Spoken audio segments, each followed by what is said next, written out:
So today we are going to finish this chapter and we are going to study the last part of this chapter, that is organometallic chemistry. Last time कुछ examples दिए थे, वो आपने number of isomers check कर लिए थे, coordination isomers, कुछ coordination isomers के लिए आपको एग्जांपल्स दिए थे करने को. I hope you are done with that. Yes और no? Okay. So starting with organometallic chemistry.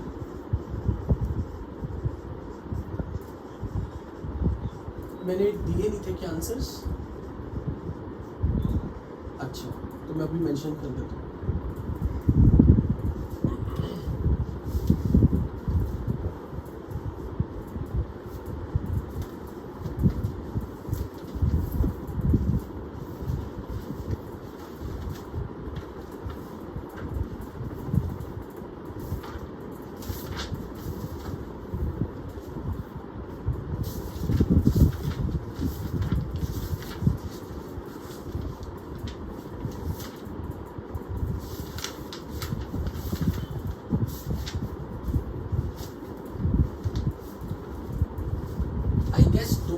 Compounds were like, एक कंपाउंड ये होगा,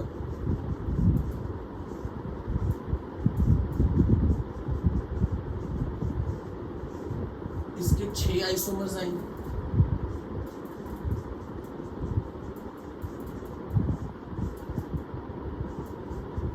एक ये होगा, I guess, I don't exactly remember, या इसके 3,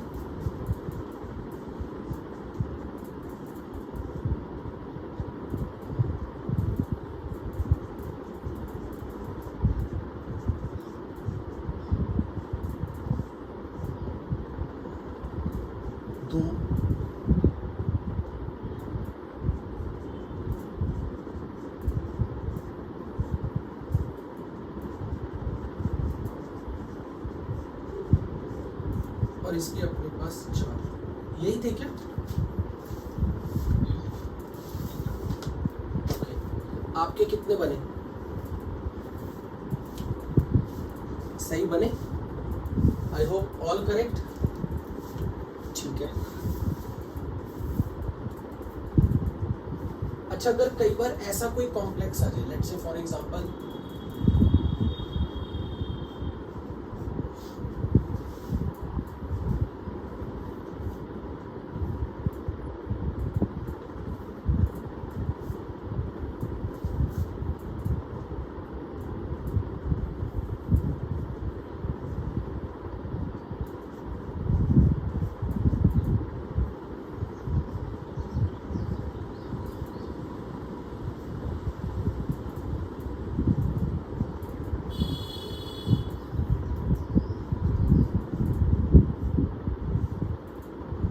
सपोज समटाइम्स ऐसा भी आ सकता है, कोई ऐसा कंपाउंड जिसमें मोर देन 1 मेटल है, ब्रिजिंग लिगेंड्स लगे हुए,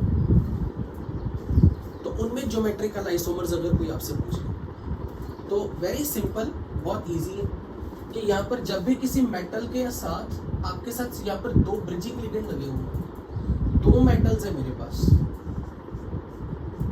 तो 2 क्लोरीन ब्रिजिंग लिगेंड की तरह काम कर रहे हैं, तो बाकी हर पलाडियम पे 2-2 लिगेंड्स हैं. अगर एक पलाडियम पे 2 क्लोरीन और दूसरे पलाडियम पर ट्राइफिनाइल फॉस्फीन, अगर कोई पूछे कि भाई इसके आइसोमर ड्रॉ करो, तो मैं इसका एक आइसोमर ये भी रख सकता हूँ, like if it is 1 isomer, next second isomer can be triphenyl phosphine. अगर मैं यहां ले आऊं,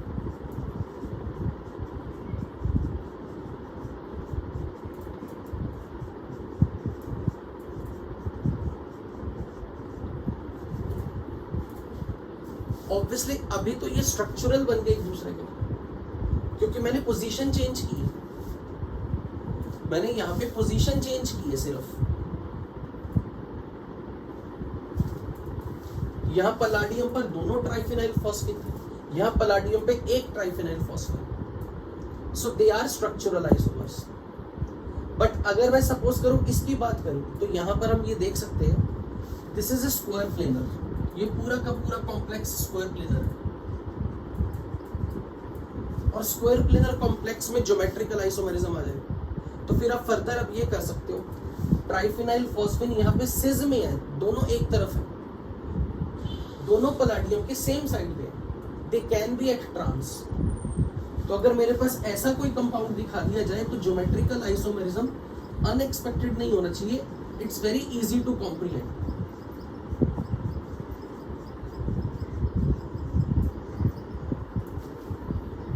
तो ऐसा कई बार अगर बाई चांस कोई ऐसा कंपाउंड आ जाता है, मल्टी न्यूक्लियर एग्जांपल्स हमने बहुत कम किए थे ना, मैंने इसीलिए ये कोट किया, जहां पर एक से ज्यादा मेटालिक एटम्स है, ब्रिजिंग लिगेंड्स है, तो वहां पर अगर आप लिगेंड उठा के पहले इंटरचेंज कर लो,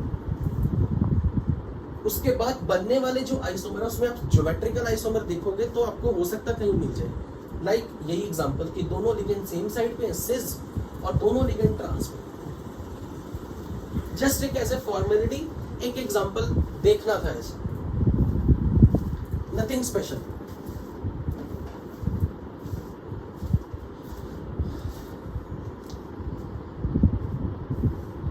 can I erase it? Are you done with this? Have you noted? Okay.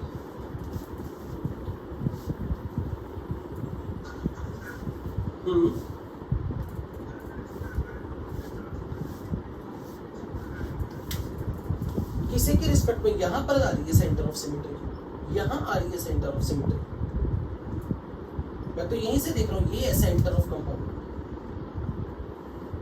तो मैं पलाडियम के रिस्पेक्ट में देखने की जरूरत वैसे है ही नहीं, आपको सीधा बोला कि ये पूरा स्क्वायर प्लेनर है। अगर मैं कंपाउंड को यहां से सेंटर से आगे ले जाऊं, इधर से सेंटर से इधर ले जाऊं, हर एटम मुझे दिख रहा है। इसके लिए सेंटर ऑफ सिमेट्री अगर देखना तो यहां से जिस सेंटर से लेके जितना डिस्टेंस इधर है उतना ही डिस्टेंस आगे पलाडियम। ट्राइफिनाइल फॉस्फेन से सेंटर से आगे ट्राइफिनाइल फॉस्फेन तक ये डिस्टेंस सेम है। सो इस सेंटर से इन दोनों के डिस्टेंस सेम है सेंटर ऑफ सिमेट्री के लिए। पहली बात हाँ, कोई एटम नहीं होना चाहिए। पहली बात तो यहाँ पर आपको ये भी पता होना चाहिए कि जब ये स्क्वायर प्लेनर है तो ऑप्टिकल आइसोमेरिज्म वैसे भी नहीं आएगा, क्योंकि मॉलिक्यूलर प्लेन ऑफ सिमेट्री तो हर समय, तो ऑप्टिकल आइसोमेरिज्म की यहाँ बात ही नहीं कर सकते जब आपने स्क्वायर प्लेनर ज्योमेट्री कर दी, क्योंकि inbuilt molecular plane of symmetry हर स्क्वायर प्लेनर कॉम्प्लेक्स में, तो ऑटोमेटिकली फिर हो गया कि इसमें कहीं ना कहीं plane of symmetry, centre of symmetry तो हो गई हो। ओके, तो ऑर्गेनोमेटेलिक केमिस्ट्री की तरफ बढ़ते हुए कौन सा? ओके, हाँ ठीक है।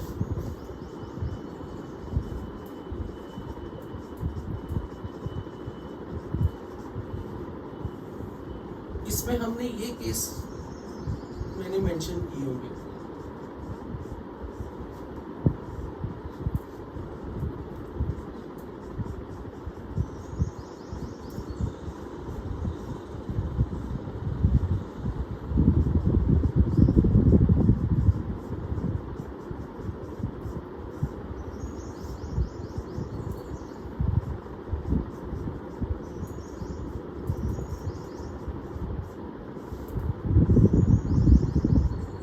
यही 4 एग्जांपल थे, एक और था।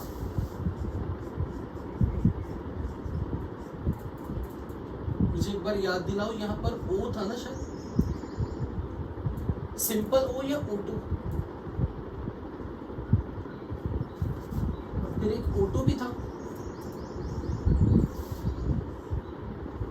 और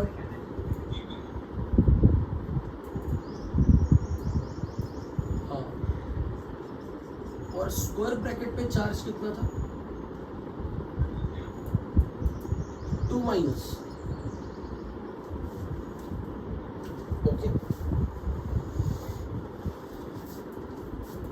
इन सब एग्जांपल्स में अगर जहां जहां NO आ रहा है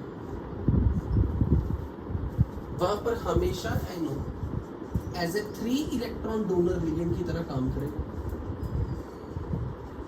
और आप लोगों ने NO को एज ए NO प्लस लिया है, and this is something you already have been taught. बस मुझे यहाँ पर एक एग्जांपल ऐसा कोट करना है, दिस इज वन एग्जांपल जहां पर NO remain as NO, does not go in NO plus state. By chance, for example, कोई स्टूडेंट बाय चांस इस क्वेश्चन में मैग्नेटिक मोमेंट निकालता, वो इसे NO प्लस मान रहा है। अगर ये NO प्लस मान रहा है तो आयरन पर ऑक्सीडेशन नंबर आप लोगों ने निकाला होगा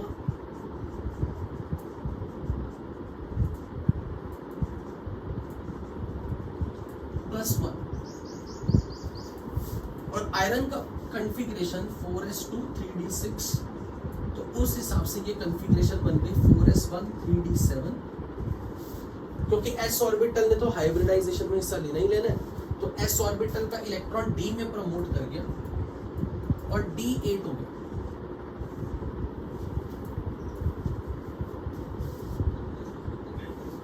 NO अगर +1 में है तो 4s2o 3d6 सॉरी 7, क्योंकि 4s1 3d6 सॉरी हाँ d7। इस हिसाब से आपके पास आयरन में एक अनपेयर्ड इलेक्ट्रॉन दिखेगा, क्योंकि मेजॉरिटी में सारे लिगेंड स्ट्रॉन्ग फील्ड है, तो यहाँ पेयरिंग भी कराओगे तो आयरन की कॉन्फ़िगरेशन T2G 6 और Eg1 आएगी, और एक अनपेयर्ड इलेक्ट्रॉन आएगा, आयरन के पास एक अनपेयर्ड इलेक्ट्रॉन आएगा,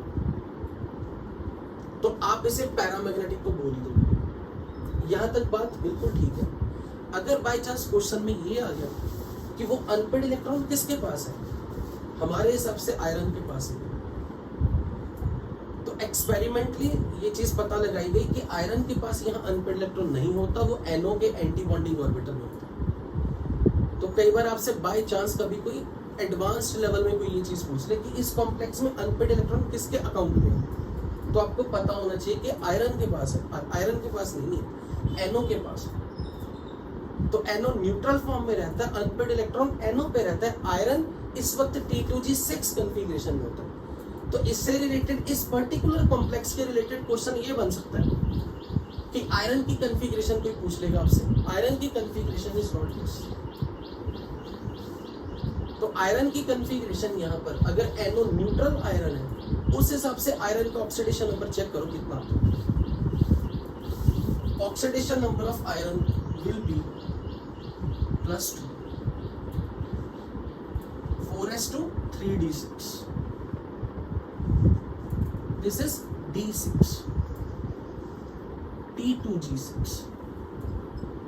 So iron is not contributing toward magnetic momentum. It has no unpaired electron. It is only NO, which is behaving like a paramagnetic species. So ligand के कारण paramagnetism. Magnetic moment का answer वही रहेगा √3, but unpaired electron resides on NO. पर ये आपने याद रखना कि स्क्वायर ब्रैकेट के ऊपर -3 चार्ज है, क्योंकि इन दोनों में कोई फर्क नहीं है, सिर्फ यहाँ स्क्वायर ब्रैकेट पे चार्ज है नेगेटिव। यहाँ आपने बिल्कुल सही निकाला होगा, NO को +1 लिया, आयरन पर ऑक्सीडेशन नंबर कितना निकालना था, x -4 is -2, x is +2, अगर +2 है तो d6 आ जाएगा, this is x -4 is -2 +2, 4s2 3d6, d6 रह जाएगा, T2G6 configuration, so it's a diamagnetic complex। और क्योंकि आपने NO को तो NO+1 स्टेट में ले ही लिया, तो वो वैसे ही डायामैग्नेटिक है। क्योंकि इस कॉम्प्लेक्स को आपके सामने कई बार जब भी ये क्वेश्चन की फॉर्म में आएगा तो इस तरीके से आएगा। This complex is sodium nitrochloride, this complex is sodium nitrochloride, and this is very very important, क्योंकि क्वालिटेटिव एनालिसिस में जब जब कभी सल्फाइड का टेस्ट आप पढ़ोगे, सल्फाइड आयन का टेस्ट,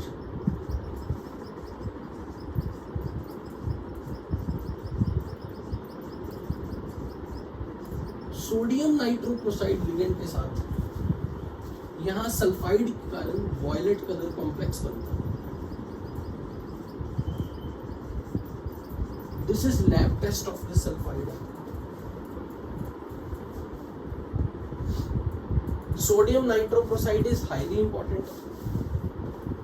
अगर कोई पूछे कि ये स्क्वायर ब्रैकेट में चार्ज कितना है, तो जब स्क्वायर ब्रैकेट के ऊपर -2 चार्ज है यानी कि ये, तो यहाँ आयरन का ऑक्सीडेशन नंबर कितना रह जाएगा?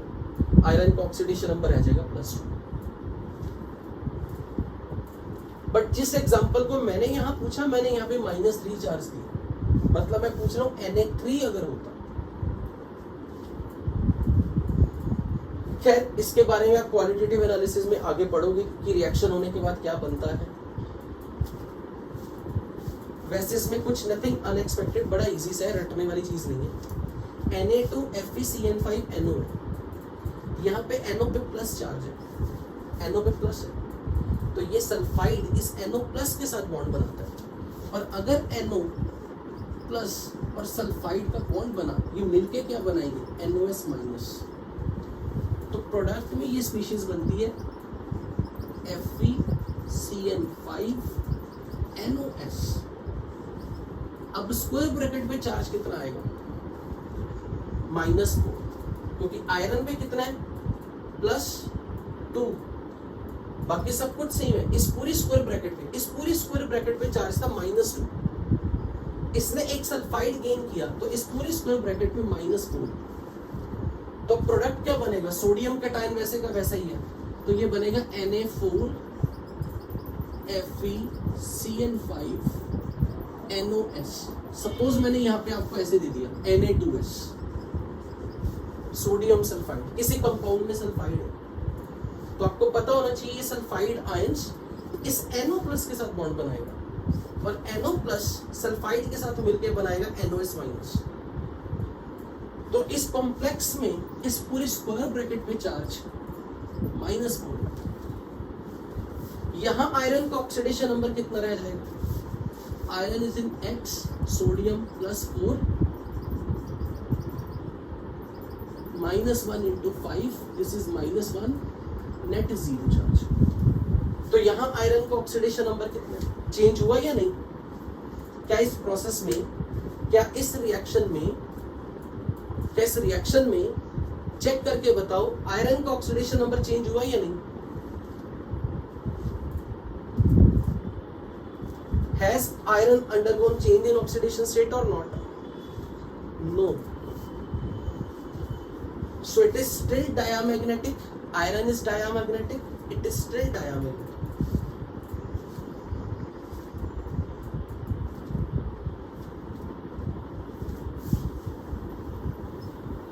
And this is very important, literally important for advanced sodium nitrochloride test.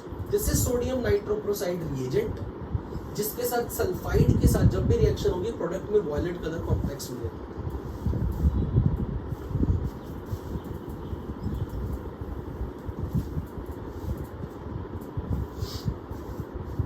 Again इस कॉम्प्लेक्स में अगर मैं बात करूं, for both these complex, NO is in +1 state, iron का ऑक्सीडेशन नंबर इज +1। तो चेक करके बताओ आयरन पे +1 स्टेट है, तो एक अनपेड इलेक्ट्रॉन बोल दूं? एक अनपेड इलेक्ट्रॉन होगा, क्योंकि D7 कॉन्फ़िगरेशन बन जाएगी, मैग्नेटिक मोमेंट √3। यहां भी nothing unexpected, NO is in +1 state, तो iron is present as in +2। Pairing कराओगे या नहीं? आयरन में D के ऑर्बिटल्स में जो इलेक्ट्रॉन्स है, क्या उनकी पेयरिंग करानी है या नहीं करानी? नहीं करानी। Water is a weak field. तो यहां पर जब कॉन्फ़िगरेशन, यहां आयरन की कितनी आ रही थी कॉन्फ़िगरेशन? +1 स्टेट में 3D7 बन जाएगा, तो यहां 3 अनपेड इलेक्ट्रॉन आ जाएंगे फिर, राइट? 3 अनपेड निकाले आपने भी, तो यहां आयरन पर ऑक्सीडेशन नंबर आ रहा है +2। D6 कॉन्फ़िगरेशन है, अनपेड इलेक्ट्रॉन रहेंगे as it is, 4 unpaired electron आ जाएंगे। अब इस क्वेश्चन को पर्टिकुलरली मैंने क्यों दिया? क्योंकि जेई मेंस में ये क्वेश्चन आया था 2018-17 एग्जैक्टली मेरे को रिमेंबर नहीं, उस दिन अभिषेक के साथ मेरी चर्चा हो रही थी इस पर्टिकुलर एग्जांपल पे लेकर। क्वेश्चन ये है, फॉर एग्जांपल आपको मैं क्वेश्चन एग्जैक्टली यहाँ बता रहा हूँ, कुछ आइडिया दे रहा हूँ। मान लो आपको ये कॉम्प्लेक्स आ गया,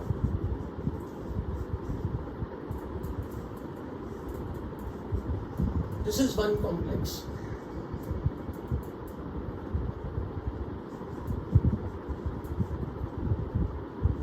this is one complex and this is one complex.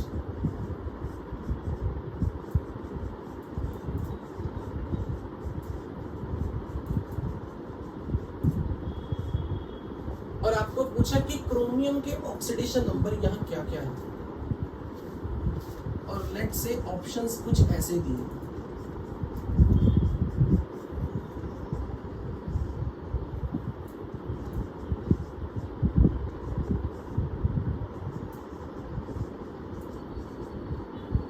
आगे मुझे ऑप्शन याद नहीं।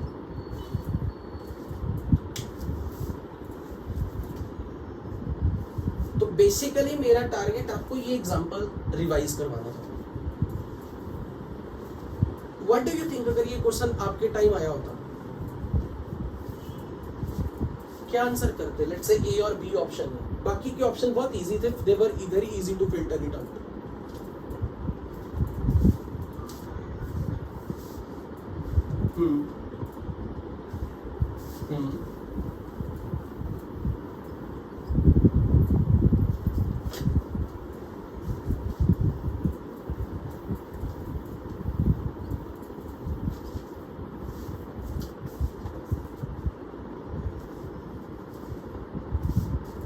क्या करते हैं यहां पर? पहले तो ये चेक करो क्या दोनों पॉसिबल है।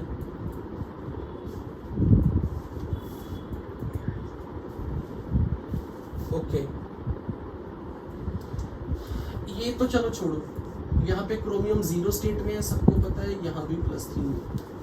यहाँ क्रोमियम का ऑक्सीडेशन नंबर अगर मुझे निकालना है तो मेरे पास ये ऑप्शन है कि ये जो O2 है, it can be present as O2, O2 plus, O2 minus, O2 minus. तो एक बार चारों ऑक्सीजन के हिसाब से क्रोमियम का ऑक्सीडेशन नंबर चेक करके बताओ कितना आता है। When it is O2 plus, what should be the oxidation number of chromium? When it is O2, again check. Considering O2 is superoxide, then check. And considering peroxide of O2, then check oxidation number of chromium.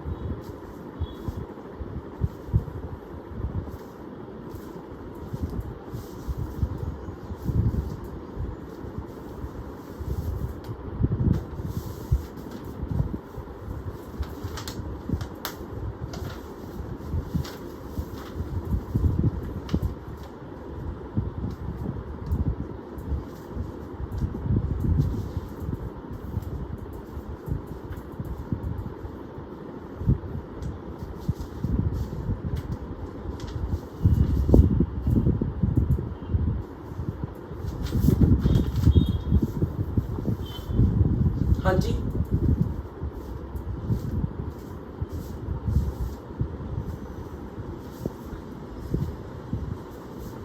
O2 plus में कितना आ रहा है? अगर O2 plus होता तो 3, neutral O2 में 4, 5 and 6। ये कह रहे हो कि यहाँ इंटरचेंज है कुछ, ये चेक कर लिया ना।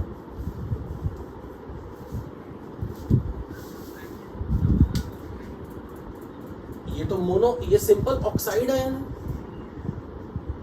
ये तो ऑक्साइड आयन है, इसमें तो कोई कंफ्यूजन ही नहीं होनी चाहिए। So this oxygen is definitely in -2 state, क्योंकि ये ऑक्साइड है। तो यहाँ क्रोमियम का ऑक्सीडेशन नंबर, ये सब पॉसिबल है क्योंकि O2 can be present in many forms. तो अब इन दोनों में फिल्टर कैसे करो? 6 है और 4 है, 6 है और 4 है।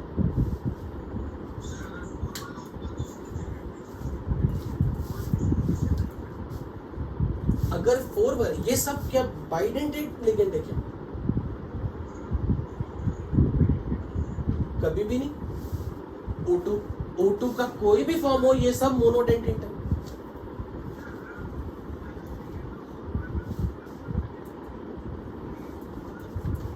अगर O2 2 माइनस लोगे तो क्रोमियम की +6 स्टेट में क्रोमियम पर D 0 हो जाएगी। हाँ ठीक है, हाउ D 0 में कैसे? Pseudo configuration.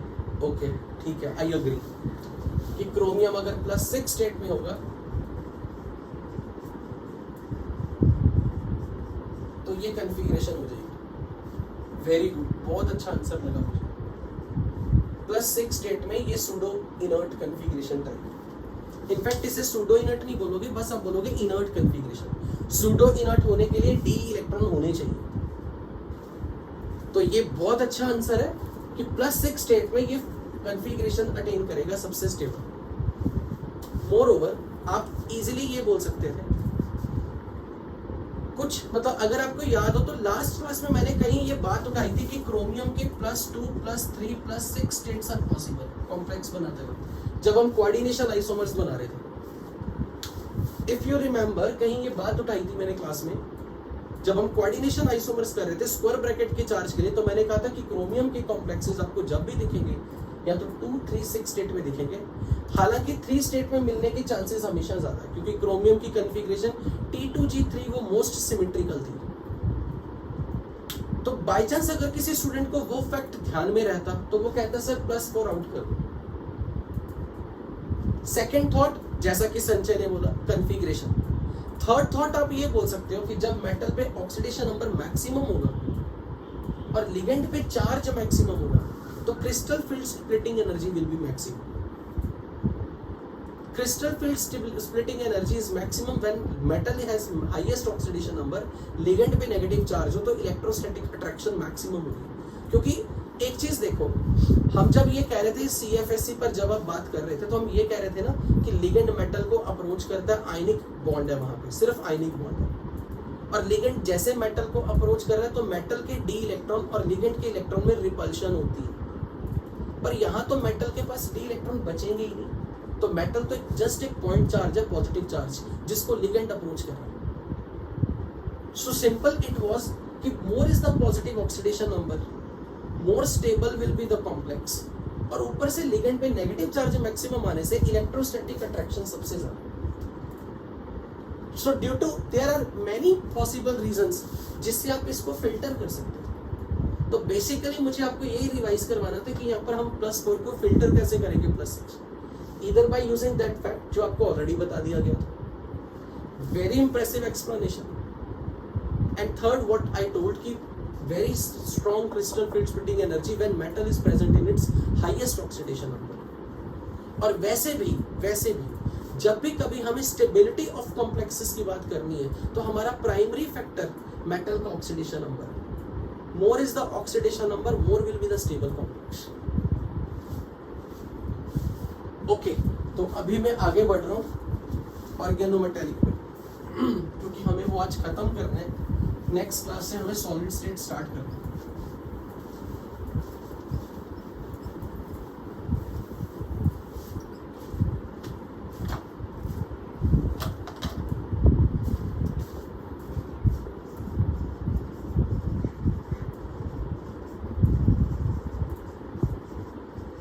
अगर ये क्वेश्चन आपके पास एग्जाम में आए होते तो मुझे एक बार ये बताओगे, घर पे जब आपने ट्राई किया था तो अभी जब आंसर्स मिल गए हैं ऑल करेक्ट हुए किसी के? ये मैग्नेटिक मोमेंट वाले पूछ रहा हूँ, मैग्नेटिक मोमेंट वाले 4 ऑल करेक्ट, लास्ट को छोड़ के। ओके और पहला वाला ओके। ऑर्गेनोमेटेलिक केमिस्ट्री की अगर बात करें तो यहां पर हम लोग इस चीज पे एम्फेसाइज कर रहे हैं कि मेटल और कार्बन के बीच में बॉन्ड बने। मेटल कार्बन के बीच में बॉन्ड जहां कहीं भी दिखेगा वो ऑर्गेनोमेटेलिक कंपाउंड है, but this bond should have more covalent character. It should have covalent character.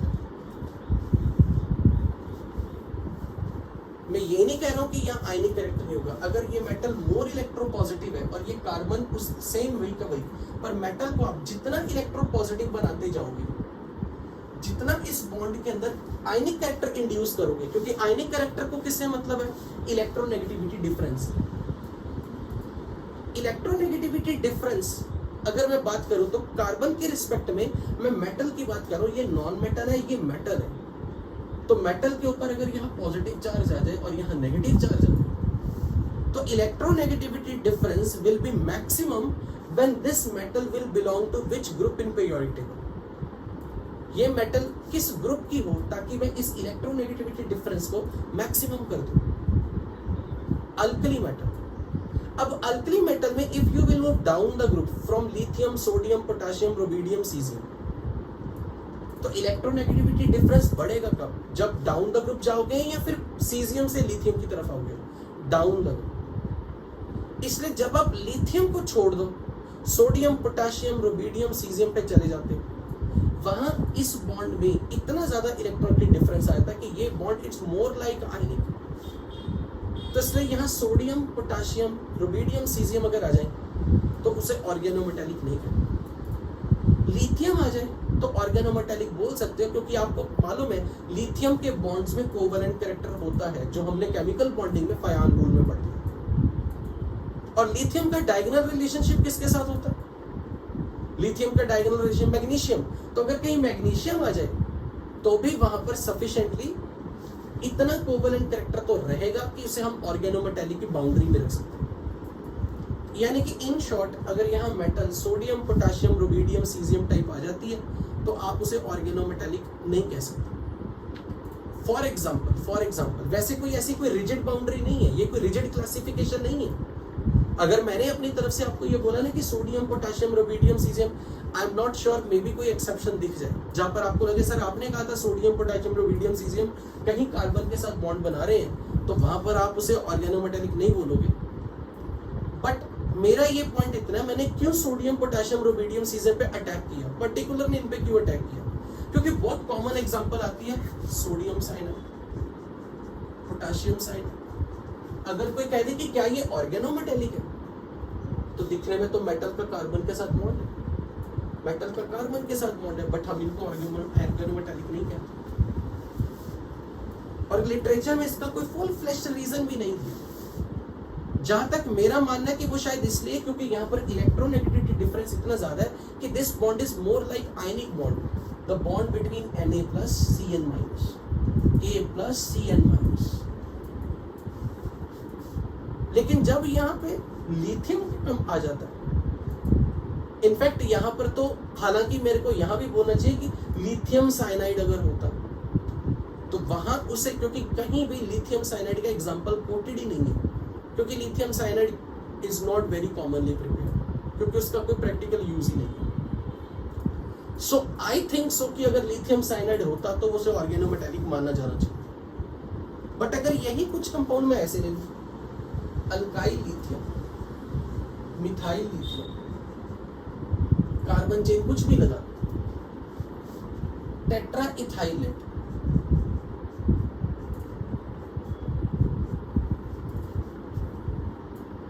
Let's say for example die alkyl cadmium, very important Grignard reagent, die alkyl. Similarly अगर मैं मैग्नीशियम रिप्लेस करके zinc लगा, ये जितने भी compound है ये सब ऑर्गेनोमेटेलिक माने जाते हैं। इस चीज पे तो श्योरिटी है कि अगर कार्बन चेन के साथ कोई ऐसी मेटल आ गई जिसमें डी ऑर्बिटल्स इन्वॉल्व हो गए, जिसकी कॉन्फ़िगरेशन में डी आ गया, वहां तो कोवेलेंट कैरेक्टर सफिशिएंटली आएगा फायान रूल के कारण। तो इसलिए जहां कहीं भी आपको डी ऑर्बिटल की इन्वॉल्वमेंट दिख रही है, या डी ऑर्बिटल में जब आप पहुंच गए, इतना कोवेलेंट कैरेक्टर ले आए, तो आपको पता है कि लेफ्ट से राइट पीरियोडिक टेबल में जाओगे, पी ब्लॉक में जाओगे, तो कोवेलेंट कैरेक्टर तो और बढ़ेगा। इसलिए अगर लेड आ जाए तो हैरानी ही नहीं है। खासकर ग्रुप 1 के एलिमेंट्स में एक्सेप्शंस आएंगे, बट ऐसे एक्सेप्शंस कभी अभी तक पूछे नहीं गए। Just as a general science मैंने आपके सामने ये पूछ किया कि इन दोनों को ऑर्गेनोमेटेलिक नहीं कहते, क्योंकि ये क्वेश्चन बन सकता है कि भी पोटेशियम का कार्बन से बॉन्ड है। तो व्हाट आई थिंक इज कि this bond is sufficiently polar कि ये आयनाइज हो जाएंगे, और जहां आयनाइजेशन हो गई वो ऑर्गेनोमेटेलिक नहीं हम मानते। हम ये चाहते हैं कि ये बॉन्ड में कोवेलेंट कैरेक्टर ज्यादा हो, आयनाइजेशन ना हो। मतलब बॉन्ड पोलर रहे पर आयंस के फॉर्म में स्प्लिट ना करे, जो कि यहां पे होता है। Sodium cyanide, potassium cyanide, rubidium cyanide, caesium cyanide, उनको आप ऑर्गेनोमेटालिक की लिस्ट में नहीं रखो। ये एक चीज, क्योंकि ये बहुत पुरानी डेफिनेशन है कि जहां मेटल कार्बन बॉन्ड हो, बट हम चल भी इसी डेफिनेशन के साथ रहेंगे। वेरी इंपॉर्टेंट एग्जांपल, एक बात बताओ, जब मैंने बोला कि लिथियम के कंपाउंड्स में, लिथियम के बॉन्ड में कोवेलेंट कैरेक्टर आता है, तो उसका रीजन मैं क्या दूंगा? क्योंकि अल्कली मेटल की फैमिली में ये सबसे छोटा है, और अगर लिथियम के कारण कोवेलेंट कैरेक्टर आया तो मैंने बोला लिथियम का डायगोनल रिलेशनशिप मैग्नीशियम के साथ है, तो जहां मैग्नीशियम का बॉन्ड मेटल के साथ आएगा वहां भी ऑर्गेनोमेटालिक वर्ड यूज होगा। तो मुझे इस चीज का आंसर दो। ओह सॉरी, अगर मैंने यहां बेरिलियम का बॉन्ड कार्बन के साथ काउंट किया, तो क्या मुझे यहां बोलना चाहिए कि ऑर्गेनोमेटालिक है? Very good. अगर मैग्नीशियम में होगा तो बेरिलियम में तो हो ही जाएगा। Credit goes to small size, क्योंकि अगर मैग्नीशियम में आ गया तो बेरिलियम में तो आएगा ही। तो एस ब्लॉक में, पर्टिकुलरली एस ब्लॉक में लिथियम और मैग्नीशियम और बेरिलियम, जिनके ऊपर जहां हम फयान रूल की बातें करते थे, उनका बॉन्ड जब कार्बन के साथ आता है तो वहां पर हम ऑर्गेनोमेटालिक वर्ड यूज करते हैं। सो ये चीज एक पता होनी चाहिए कि लिथियम कंपाउंड्स अल्कली मेटल्स में और अल्कलाइन अर्थ मेटल में दो ही एलिमेंट, बेरिलियम, मैग्नीशियम। उसका रीजन लिथियम प्लस और magnesium 2+, they have very similar chemistry. तो अगर लिथियम के कंपाउंड्स में स्मॉल साइज होने के कारण कोवेलेंट कैरेक्टर है, तो मैग्नीशियम में तो डेफिनेटली होगा। और अगर मैग्नीशियम में है तो बेरिलियम तो उससे छोटा है, तो उसमें कैसे छूट जाए? तो फिर लगे हाथ यहाँ पर बाय डिफॉल्ट क्वेश्चन बन गया, बेरिलियम का डायगोनल रिलेशनशिप किसके साथ है? बेरिलियम का diagonal relationship is with aluminium. तो कहीं एल्यूमिनियम कार्बन बॉन्ड दिख गया, ऑर्गेनोमेटालिक। बाय चांस अगर आपको याद हो, आई डोंट नो, अगर आपको ये चीज एग्जांपल याद हो, कभी याद है कुछ ऐसा किया था?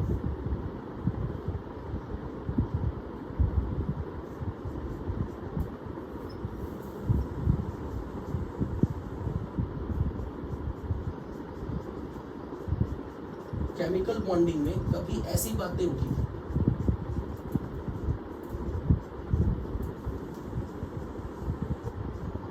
किस कॉन्टेक्स्ट में हमने ये बातें की? वहां हम क्या पढ़ रहे थे? Bridge bond. ब्रिज बॉन्ड में भी पर्टिकुलरली हमने ये वर्ड क्या यूज किया था इस बॉन्ड के लिए? 3 centre 2 electron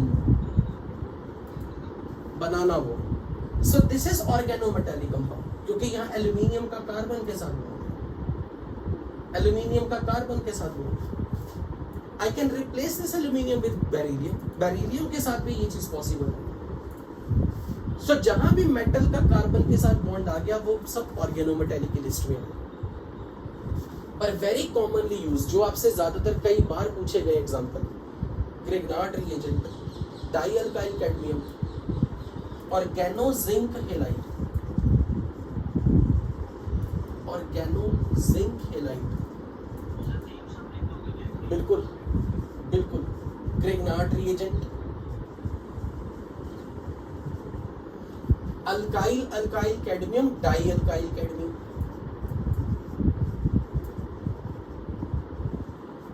tetra ethyl lead. और ये जो आपको आज नाम दिख रहे हैं ना, जब आप 12th की ऑर्गेनिक कंप्लीट करोगे, ये सारे इतनी बार आएंगे कि आपको वैसे ही याद हो जाएंगे। अगर आप सोच रहे हो कि इनके नाम याद रखने में दिक्कत होगी, मैं बोलूंगा नाम मत याद रखो, इन्होंने इतनी बार रिपीट होना है आपकी ऑर्गेनिक में कि आपको वैसे ही याद हो जाएगी।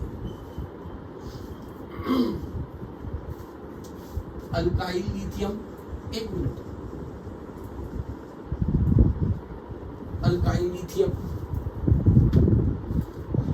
हाँ जी, हाँ अभिषेक पूछो।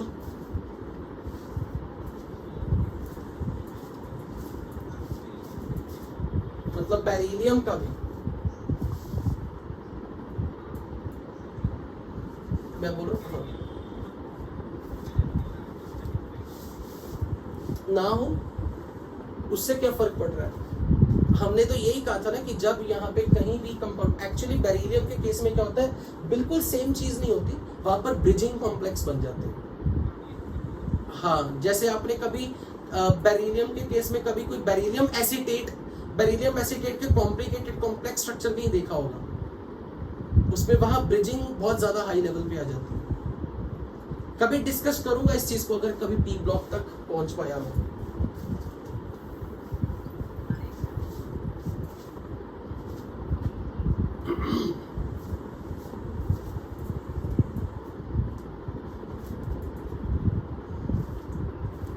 नोटेड?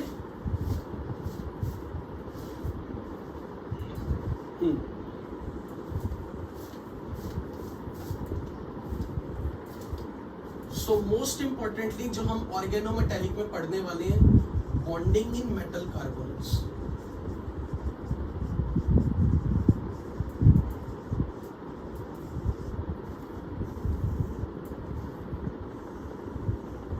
अपने सिलेबस में ये ज्यादा इंपॉर्टेंट है। ऐसे कंपाउंड्स जिनमें मेटल के साथ carbon monoxide as a ligand, MCOX। अपने पास मेटल अगर मैंने सपोज कर लिया, ले लिया निकल, let's say I have cobalt,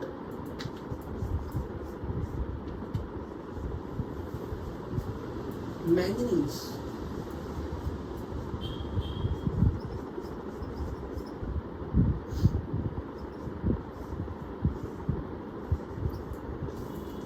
आप लोगों ने ये चीज पढ़ लिया होगा, EN रूल आपने पढ़ लिया था ना। जितने भी ऑर्गेनोमेटेलिक कंपाउंड्स में कार्बन मोनोऑक्साइड के साथ मेटल का बॉन्ड होगा, वहां हमेशा EN रूल सेटिस्फाई होगा। तो अगर मैंने यहाँ पे ये न्यूट्रल कॉम्प्लेक्स रखा है, तो आप X की वैल्यू कैसे निकालोगे? आप बोलोगे निकल का एटॉमिक नंबर 28 है, अगर इसे 8 इलेक्ट्रॉन और मिल जाए तो ये नोबल गैस कॉन्फ़िगरेशन अचीव कर लेगा। तो हर carbon monoxide as a one ligand 2 electron donate करेगा। तो 4 अगर लिगेंड होंगे तो 4 × 2 8 बनेगा। तो आप यहां से ये नंबर निकाल सकते हो कि इस कंपाउंड में NiCO4 हो। अगर मैं इस एग्जांपल में आऊं, मैंगनीज का एटॉमिक नंबर 25 है, तो 25 में अगर मैं 5 लिगेंड लगा दूं तो ये 35 नंबर बनेगा। तो अगर मैं यहाँ 5 लिगेंड लगा दूं 35 है, पर इसे 1 इलेक्ट्रॉन अगर कोई और दे दे तो ये कंपाउंड 36 कॉन्फ़िगरेशन में 36 अचीव करने के लिए ये किसी न किसी से इलेक्ट्रॉन लेगा। यानी कि अगर मैं कभी भी आपके सामने कोई ऐसा रिएक्शन लिख दूं, सोडियम का रिएक्शन विद MnCO5, और मैंने पूछा बताओ प्रोडक्ट क्या बनेगा, तो आपको देखना है कि ये ऑर्गेनोमेटेलिक कंपाउंड है, ये मेटल कार्बोनिल है। अगर ये मेटल कार्बोनिल है तो इसमें EN रूल के हिसाब से यहाँ पर 35 इलेक्ट्रॉन्स है मैंगनीज के पास। So it is always in the search कि इसे कोई इलेक्ट्रॉन दे दे। तो सोडियम अगर इसे इलेक्ट्रॉन दे दे, सोडियम तो वैसे भी रेडी है मेटल की फॉर्म में इलेक्ट्रॉन देने के लिए, तो ये दोनों मिलकर एक आयनिक कंपाउंड बनाएंगे which is of this type, NaMnCO5।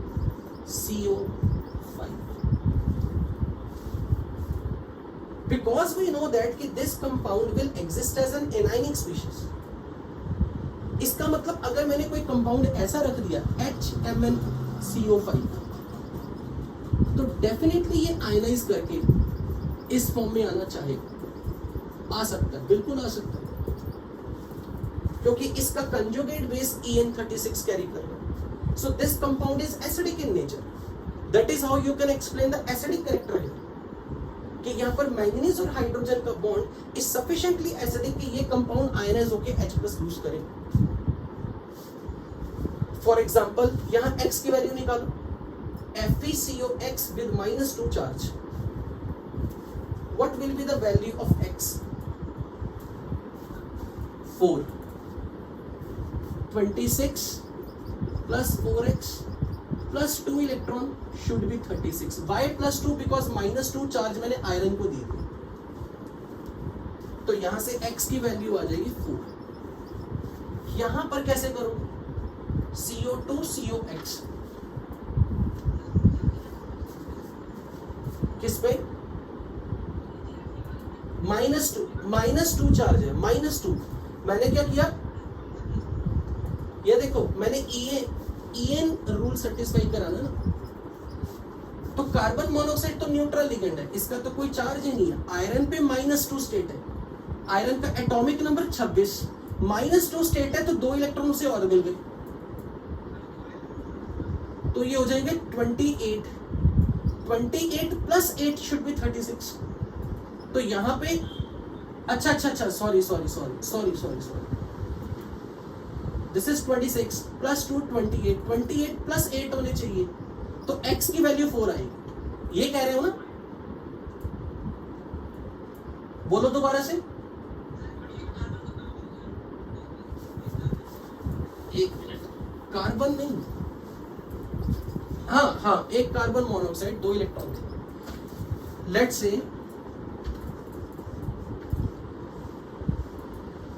तो आयरन का ऑक्सीडेशन नंबर है -2, तो 26 + 2 इलेक्ट्रॉन, ये हर carbon monoxide as a ligand 2 electron देगा, तो 2x ऐड करने पर टोटल 36 आना चाहिए। ये कह रहा हूं,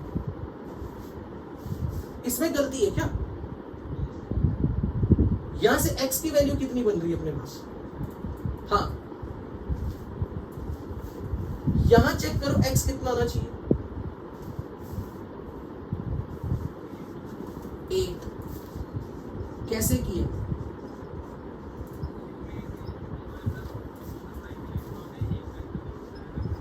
बिल्कुल ठीक।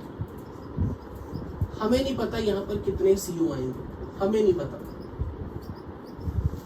पर कोबाल्ट का एक बॉन्ड है विच इज काउंटेड एज कि कोबाल्ट के खाते में 1 इलेक्ट्रॉन आ गया। तो कोबाल्ट के पास 27 है, 27 अपने, पर इसका शेयर्ड वाला इलेक्ट्रॉन इसी के खाते में 28 बन गया। इसके अपने 27 इलेक्ट्रॉन है, पर इसका एक इलेक्ट्रॉन इसी के खाते में काउंट हो गया 28। तो अगर कोबाल्ट के पास 28 एटॉमिक नंबर है और उसे 8 इलेक्ट्रॉन्स देने के लिए 4 लिगेंड लगा दूं कोबाल्ट पे, और अगर हर कोबाल्ट पे 4 लिगेंड, तो टोटल 8। आई थिंक ये सब आपने पढ़ रखा है ना? ये सारी चीजें कर रखी हुई है ना? ओके।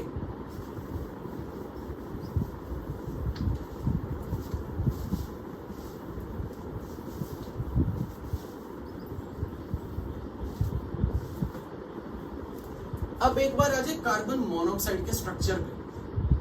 तो कार्बन और ऑक्सीजन के बीच में डबल बॉन्ड,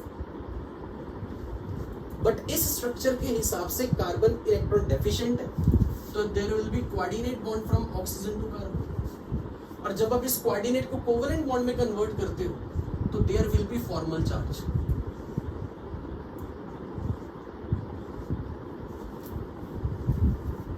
अगर कोई मुझे ये कहते कि इसका molecular orbital energy level diagram की बात करो,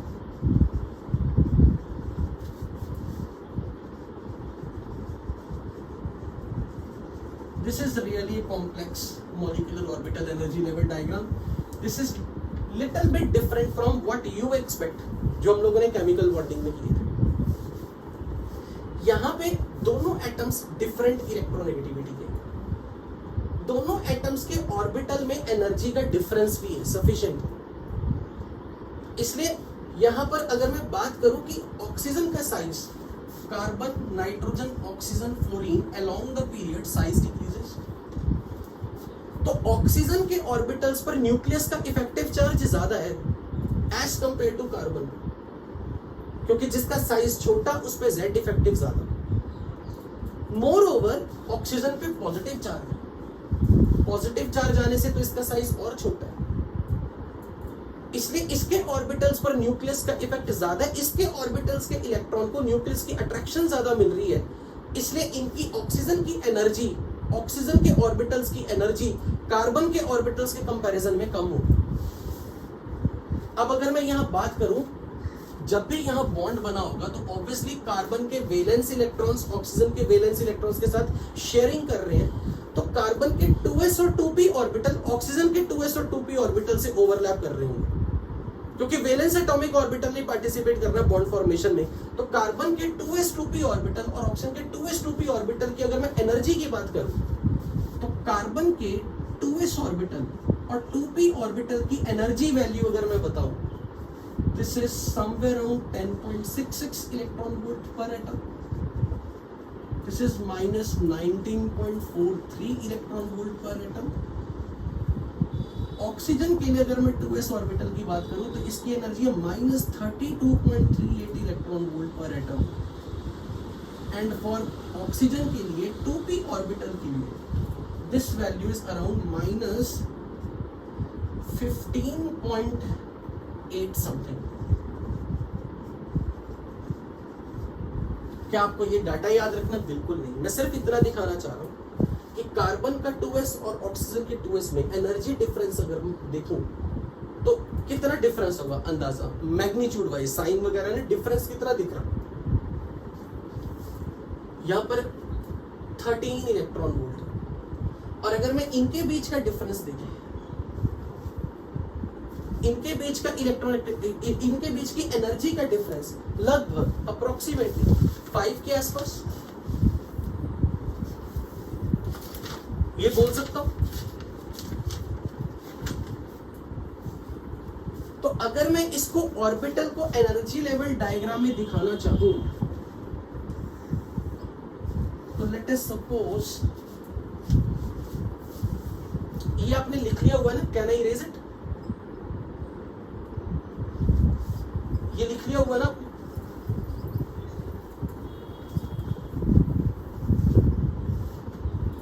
तो यहां पर क्या हो रहा है, अगर मैं ये एनर्जी एक्सिस ड्रॉ कर रहा हूं तो let's say this energy is minus 10.66, this energy is minus, let's say this is minus 19.66, 19.43, क्योंकि हम एनर्जी की लोअर वैल्यूज पे नीचे जा रहे हैं। This is for carbon and this is for oxygen. Oxygen के लिए एनर्जी एक्सिस पे अगर मैं देखूं तो माइनस 15.8 इन दोनों के कहीं बीच में आएगा,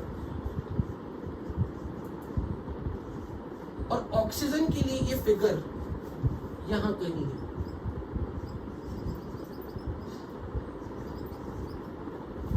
ये ऑक्सीजन का s ऑर्बिटल है, ये ऑक्सीजन का p ऑर्बिटल, ऑक्सीजन के 3 p orbital,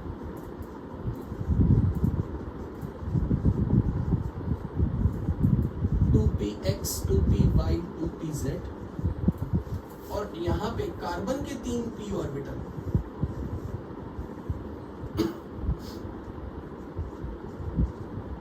two p x 2py 2pz,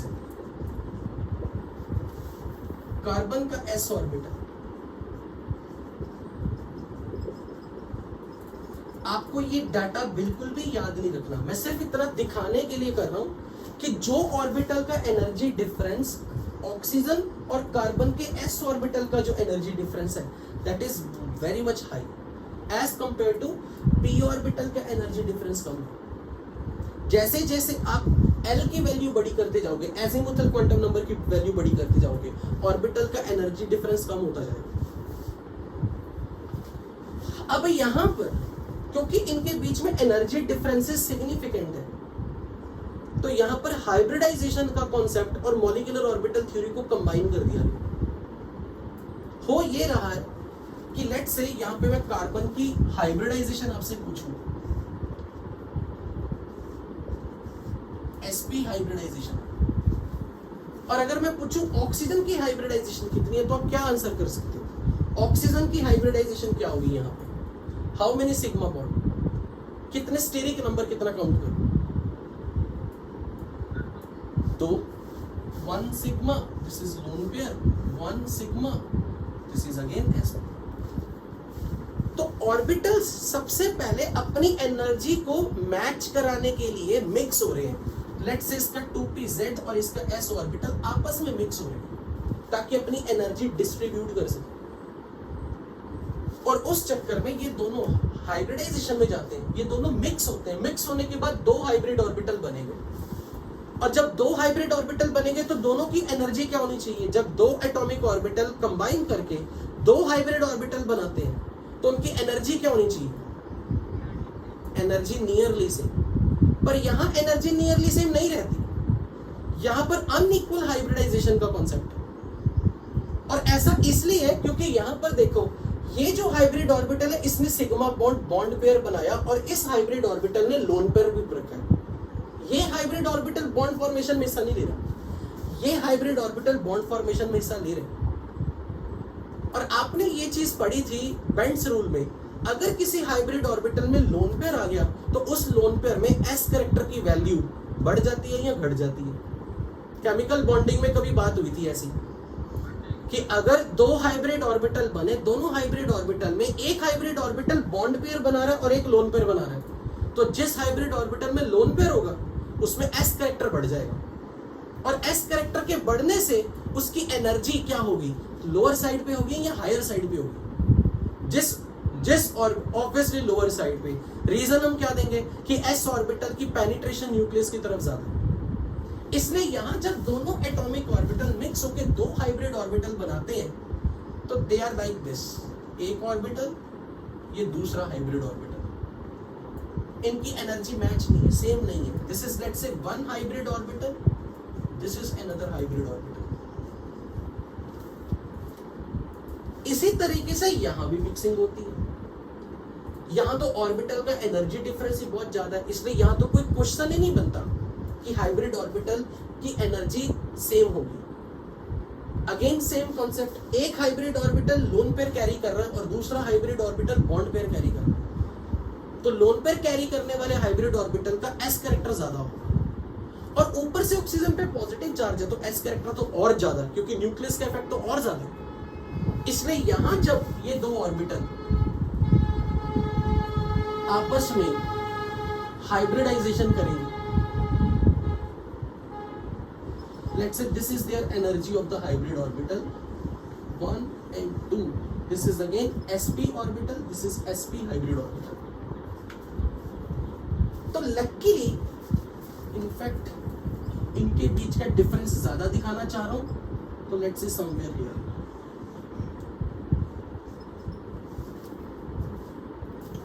तो अगर मैं यहां बात करूं कि इन हाइब्रिड ऑर्बिटल्स ने अब मॉलिक्यूलर ऑर्बिटल बनाने, और मॉलिक्यूलर ऑर्बिटल में लीनियर कॉम्बिनेशन का रूल था कि only those two orbital can linearly combine, जिनकी एनर्जी नियरली सेम हो।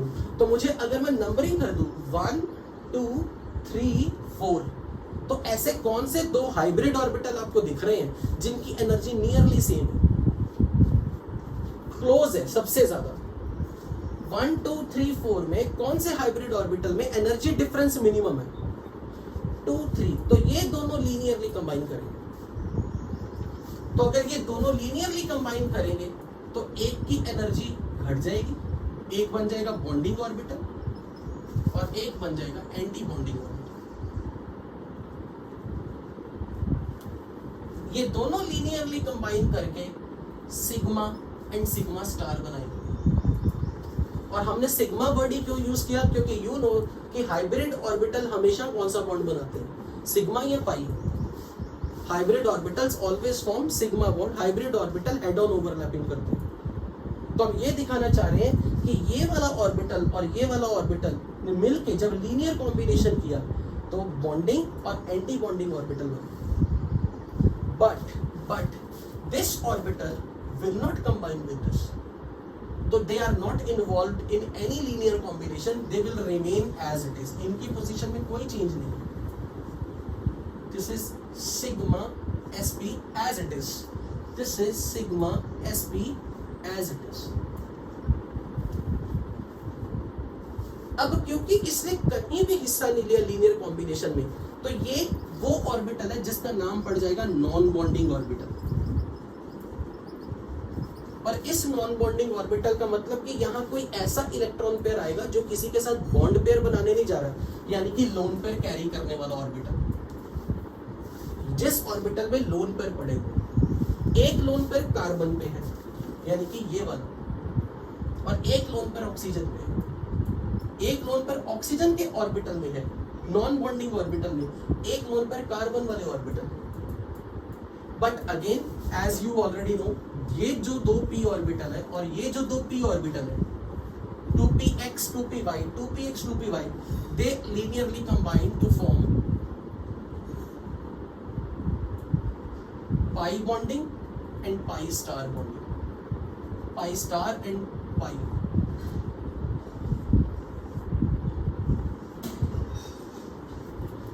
इनफैक्ट मुझे थोड़ा नीचे दिखाओ,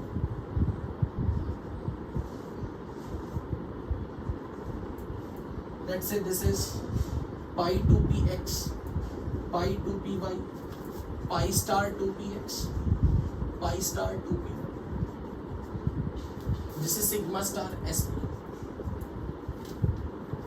So pi bonding orbitals, pi anti bonding orbitals are formed, which is not unexpected, ये बिल्कुल वैसे जो हम सोच रहे हैं। अब अगर कोई ये पूछे कि पाई बॉन्डिंग वालों की एनर्जी मैंने इससे कम क्यों रखी, क्योंकि ये बॉन्ड बनाने में हिस्सा लेंगे, क्योंकि ये बॉन्ड पेयर वाले ऑर्बिटल्स हैं, ये बॉन्ड पेयर बना रहे हैं, इसलिए मैंने इनकी एनर्जी को नॉन बॉन्डिंग इस ऑर्बिटल की एनर्जी से, जिसने बॉन्ड बनाने में हिस्सा नहीं लिया, ये इससे नीचे रखा।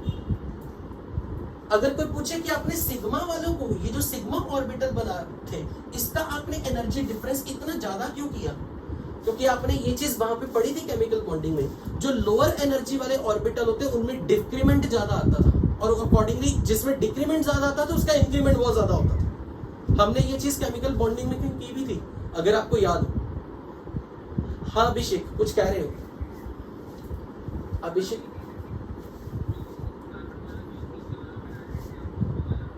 ये वाला अभी हम भरने वाले इलेक्ट्रॉन, अभी हम भर रहे हैं। अभी तो सीधा ये कहा कि कहीं ये वाला देखो इलेक्ट्रॉन कहाँ है, एक मिनट, 2s2 2p4 2p2 है ना कार्बन की कॉन्फ़िगरेशन, 2 और 2 4, तो मैं यहां भर रहा हूं 2 और 2 4, मतलब ये जो दो इलेक्ट्रॉन और ये एक इलेक्ट्रॉन अपना 2pz वाले में भर रहा हूं, 1s2 2s2 2p2, तो 2pz है मेरे पास, तो यहाँ दो इलेक्ट्रॉन है, यहाँ मेरे पास एज इट इज। अब मैं ये कह रहा था कि अगर यहाँ पे s और p ऑर्बिटल ने मिक्सिंग करके दो हाइब्रिड ऑर्बिटल बनाए, एक ऑर्बिटल की एनर्जी कम है, एक की ज्यादा, क्योंकि एक कैरी कर रहा है, लेट्स से एक में s कैरेक्टर होगा और दूसरे में बॉन्ड पेयर, ठीक है। अगर तुम्हें याद हो तो हमने ये चीज बोली थी कि ऑर्बिटल की एनर्जी इस चीज पे डिपेंड नहीं करती कि इलेक्ट्रॉन्स में कितने हैं।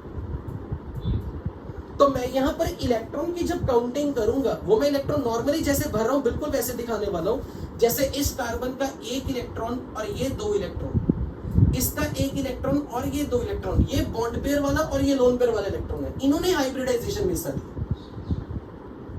राइट। कार्बन का ये एक इलेक्ट्रॉन, कार्बन का ये एक इलेक्ट्रॉन और ये एक लोन पेयर वाले इलेक्ट्रॉन, इन दो ने हाइब्रिडाइजेशन के रिजल्ट से बने।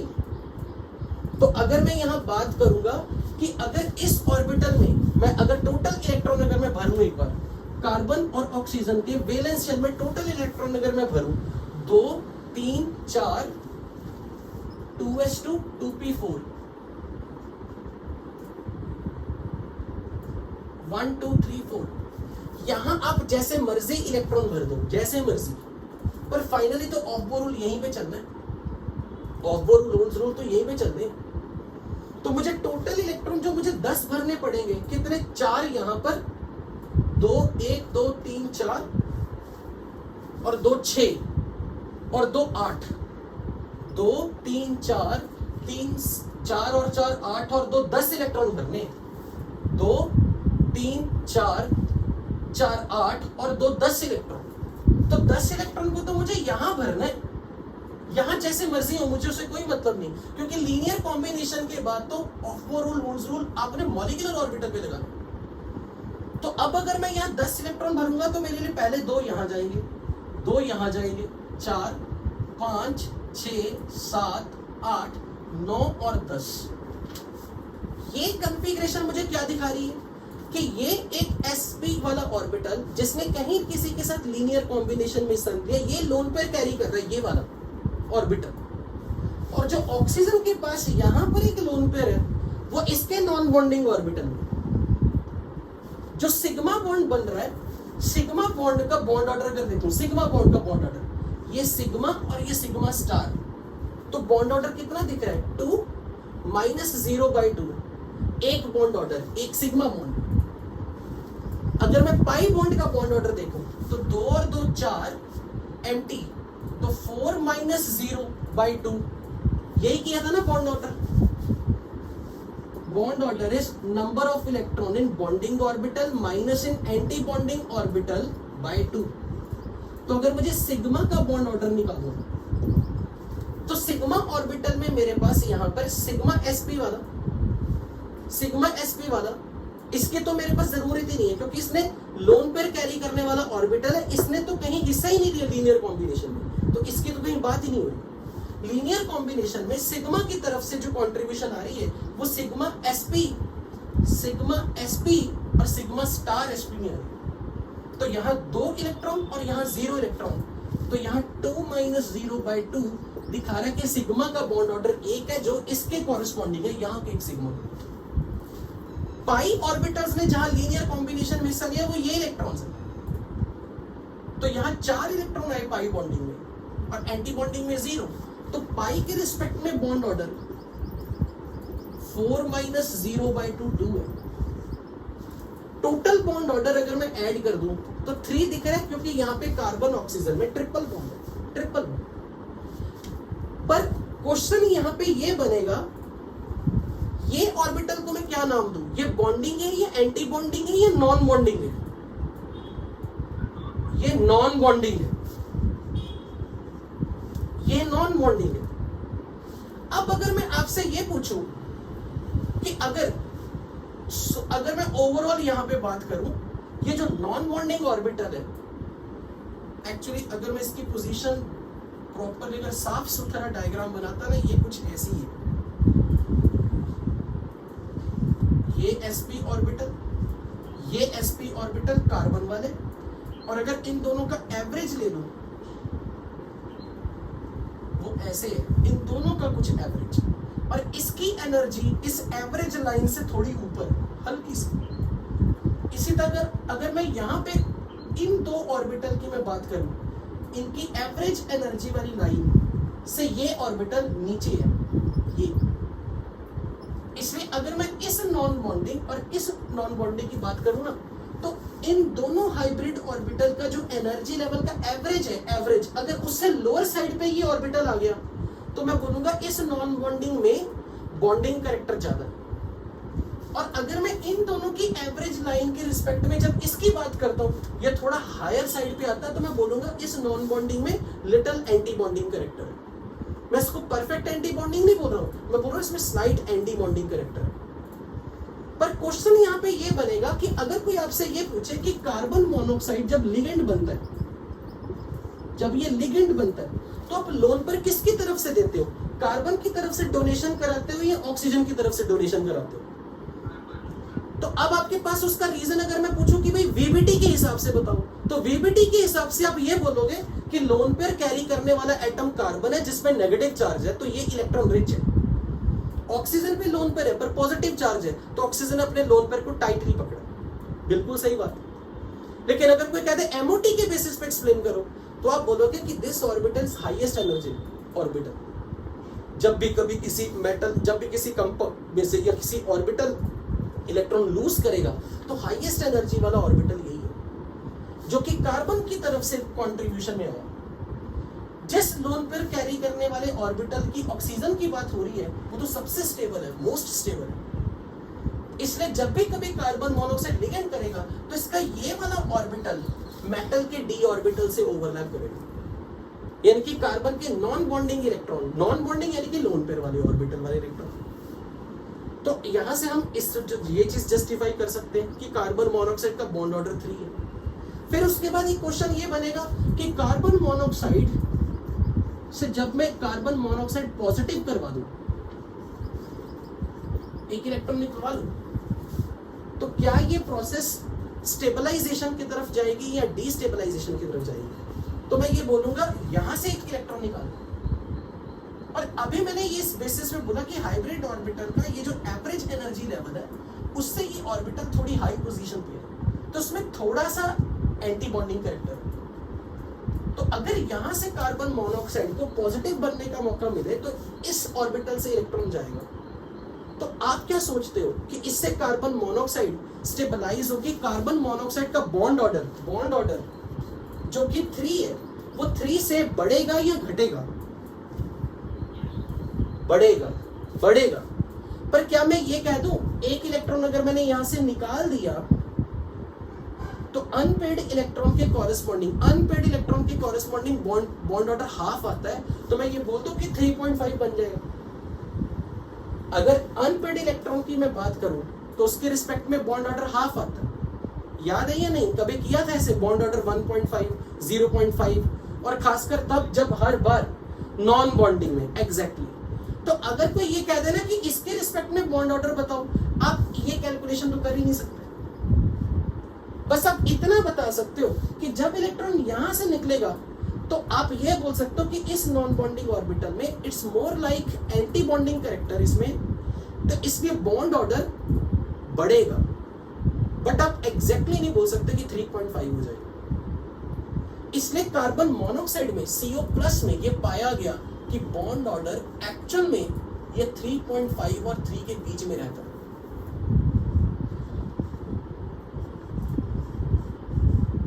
और 3.5 के बीच में रहता है। बट पॉजिटिव चार्ज आने से बॉन्ड ऑर्डर बढ़ेगा। क्यों? क्योंकि नॉन बॉन्डिंग ऑर्बिटल्स में इलेक्ट्रॉन निकलेगा which is higher energy orbital, और हायर एनर्जी ऑर्बिटल में यहाँ एंटी बॉन्डिंग कैरेक्टर है क्योंकि इसकी एनर्जी एवरेज एनर्जी से थोड़ी ज्यादा है।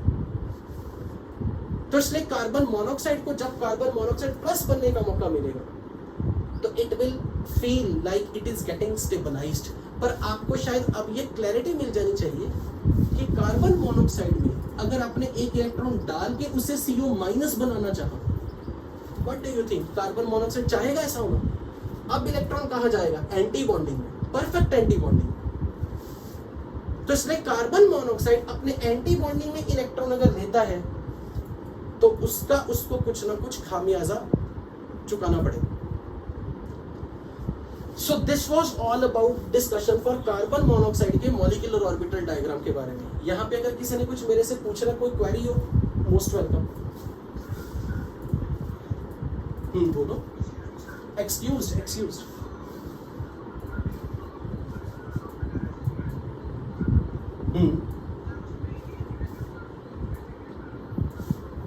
ठीक है, बिल्कुल। नेगेटिव चार्ज क्यों बोल रहे हो? ये वाला बोलो ना कि ये ऑर्बिटल जिसमें लोन पेयर है, नेगेटिव चार्ज क्यों?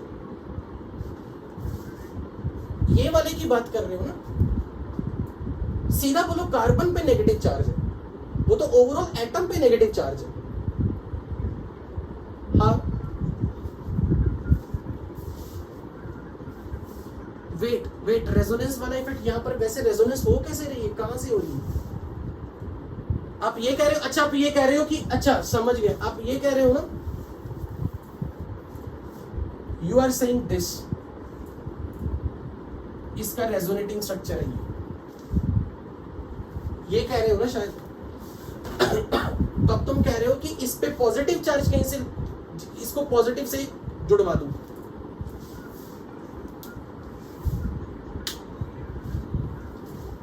CO+ बना दे तो रेजोनेंस खत्म हो जाएगा। तो that is one of the another reason कि CO+ बनना नहीं चाहेगा, क्योंकि CO+ बनाते हो तो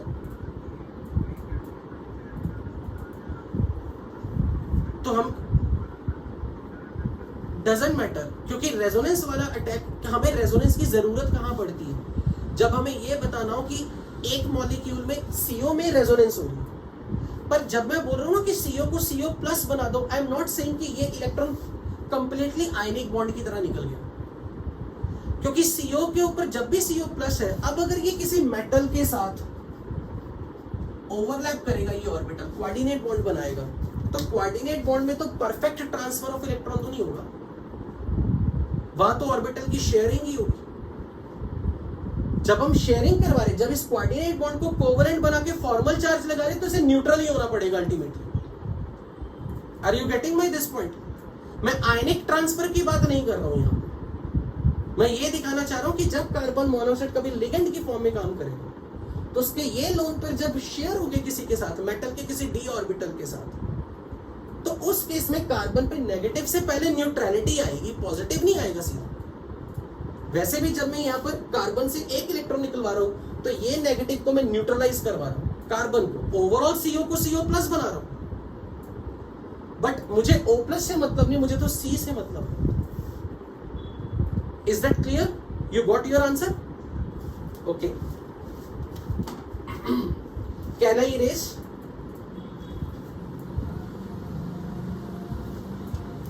हाईली स्टेबल है यार, कार्बन का ऑक्टेट कंप्लीट है, ऑक्सीजन का ऑक्टेट कंप्लीट है। ये वाला तो ठीक है, अगर ये कम स्टेबल है, ये थोड़ा ना कि ये एग्जिस्ट नहीं करता। Otherwise how will you explain कि कार्बन जो है वहां पर इलेक्ट्रॉन पेयर एक्सेप्टर है? ये कैसे एक्सप्लेन करोगे? रेजोनेटिंग स्ट्रक्चर का यूज क्या था? If any structure can explain any single property of the molecule, जब तक इसके पास कार्बन मोनोऑक्साइड की कोई प्रॉपर्टी एक्सप्लेन करने लायक है जो ये दिखा रहा है कि carbon will accept electron pair from oxygen. क्योंकि अगर कोई पूछे यहाँ पे O प्लस क्यों आया, इसकी एक्सप्लेनेशन क्या दोगे? आप बोलोगे ये electron deficient.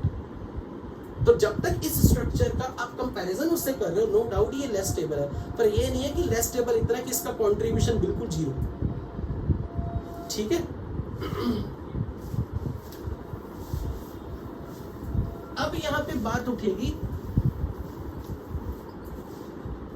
Now what happens is, जितने भी आप कार्बोनिल कॉम्प्लेक्सेस बनाते हो मेटल के साथ कार्बन मोनोऑक्साइड का बॉन्ड एज ए लिगेंड की फॉर्म में, मेटल पे कुछ पॉजिटिव चार्ज, तो मेटल के पास कुछ एम्प्टी डी ऑर्बिटल है। This is empty D orbital.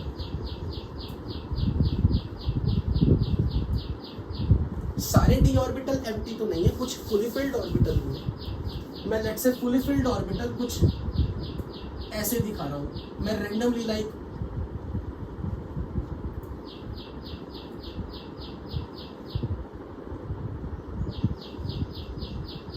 बहुत जल्दी ऐसे ही लिखूं।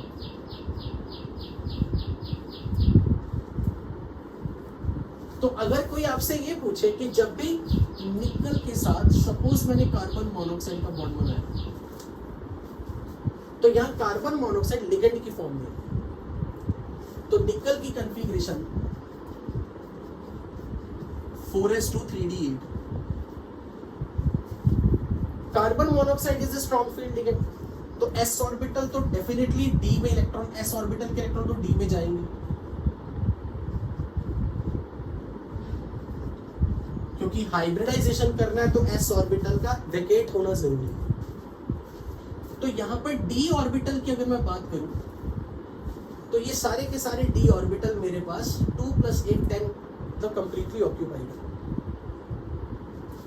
अब यहां पर निकल के लिए 4s और 4p के 4 ऑर्बिटल, ये हाइब्रिडाइजेशन में लेंगे जहां पे आके कार्बन मोनोऑक्साइड लिगेंड की फॉर्म में इन सबको इलेक्ट्रॉन पेयर देगा। तो अगर मैं बात करूं मेटल पे किसी भी हाइब्रिड ऑर्बिटल की, ये तो चारों एटॉमिक ऑर्बिटल मिलके हाइब्रिड ऑर्बिटल बनाएंगे। वो हाइब्रिड ऑर्बिटल मैं ऐसे दिखा रहा हूं, this is let's say hybrid orbital which is empty. इसके साथ कार्बन मोनोऑक्साइड जब लिगेंड की फॉर्म में आ रहा है तो कार्बन का लोन पेयर कैरी करने वाला ऑर्बिटल ओवरलैप कर रहा है। कार्बन का नॉन बॉन्डिंग ऑर्बिटल जो कि फुली फिल्ड था, ये मेटल के डी ऑर्बिटल के मेटल के एम्प्टी ऑर्बिटल के साथ, ये एम्प्टी ऑर्बिटल कितने? 4, मैं एक की बात कर रहा हूं। Let's say 4 hybrid orbital sp3 sp3 sp3 sp3, I am talking of 1 sp3 orbital, जिसको मुझे आइडियली ऐसे दिखाना चाहिए। This is 1 empty orbital and it is overlapping with non-bonding orbital of carbon monoxide. But during this process what happens is metal के जो fully filled D orbital है, कोई भी एक डी ऑर्बिटल अगर ले लो, फुली फिल्ड डी ऑर्बिटल, मैं इसको ऐसे दिखा रहा हूं, फुली फिल्ड,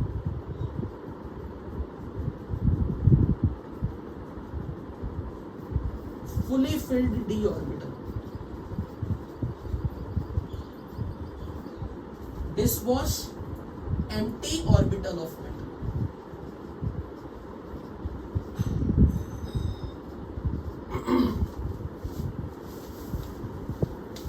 इनकी ओवरलैपिंग कार्बन मोनोऑक्साइड के एंटी बॉन्डिंग में से जो ऑर्बिटल है उनके साथ होनी शुरू हो जाती है।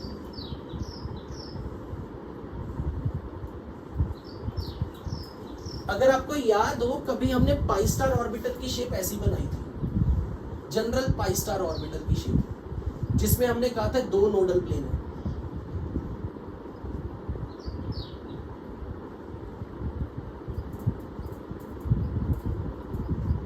कभी अपने केमिकल बॉन्डिंग वाले नोट्स रिवाइज कर रहा हूं, उसमें पाई स्टार की शेप देखना ऐसी बनाई थी कुछ, जिसमें दो नोडल प्लेन थे।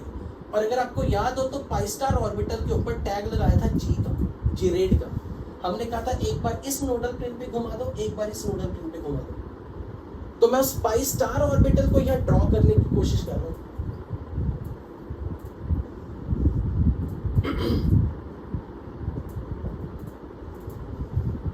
तो मेटल के डी ऑर्बिटल जो फुली फिल्ड है वो इस एंटी बॉन्डिंग ऑर्बिटल के साथ पाई बॉन्ड बनाएगा, which is a back bonding. इससे फायदा क्या होगा? इससे फायदा ये होगा कि कार्बन और मेटल का बॉन्ड स्ट्रांग हो जाता है, कार्बन और मेटल के बॉन्ड की स्ट्रेंथ बढ़ जाती है। This bond order gets improved.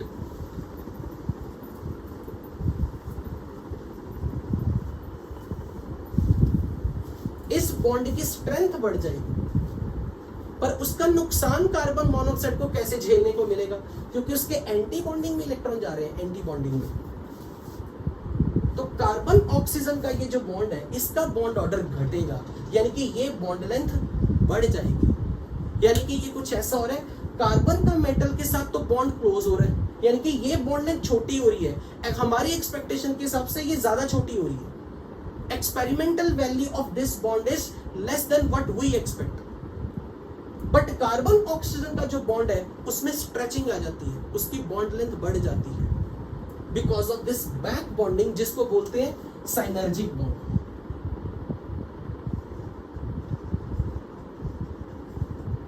साइनर्जिक bond. तो due to this synergic bonding what happens is, carbon monoxide के केस में कार्बन ऑक्सीजन बॉन्ड लेंथ बढ़ जाएगी। तो यहां पर एज ए स्टोरी की फॉर्म में यहां लिखवा रहा हूं, non bonding molecular orbital of carbon monoxide overlaps with hybrid orbital which is empty of the metal, forming sigma bond. क्योंकि इस यहां पर हेड ऑन ओवरलैपिंग हो रही है, क्योंकि ये भी हाइब्रिड ऑर्बिटल, ये भी नॉन बॉन्डिंग ऑर्बिटल था, ये सिग्मा वाला ऑर्बिटल था, ये भी हाइब्रिड ऑर्बिटल है, they will form sigma bond. But in return, there is a back bonding. This is synergic bond, formed by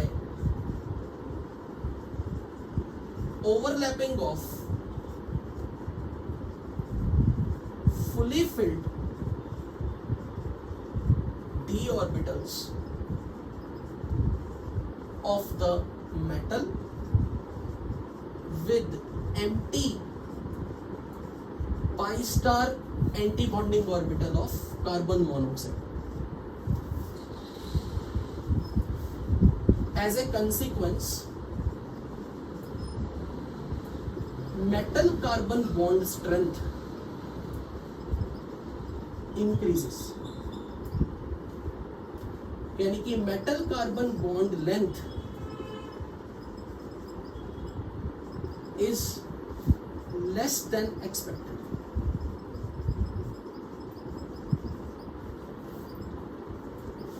Because of this synergic bond,